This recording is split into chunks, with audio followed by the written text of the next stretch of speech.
सखर में रिपोर्ट कराया है Hafeez Lashari. Sukkur electric power company SEPCO पारा बिजली चोरी और नाहंदगियुनि खिलाफ सख्त कार्रवाई जो सिलसिलो जारी है। सेप्को के चीफ इंजीनियर एजाज अहमद चन्ना की हिदायतुनि ते सेप्को सब डिवीज़न बंदर रोड में बिजली चोरन खिलाफ भरपूर ऑपरेशन किया वियो, जिन दौरान सभी गैर कानूनी कनेक्शन ख़त्म किया विया।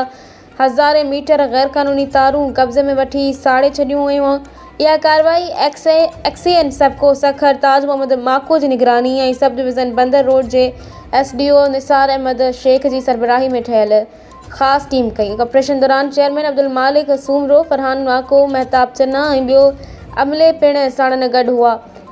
सेप्को टीम मिलिट्री रोड, आदमशाह कॉलोनी और भरपासल इलाक़नि में क्रैकडाउन कंदे केतरनि बिजली चोरन खिलाफ कार्रवाई कई। बिजली चोरी के रोकण और रिकवरी मुहिम जो हिस्सो है, जो मकसद लाइन लॉसेस के घटाइण और वाजिबात की वसूली के यकीनी बनाइण है।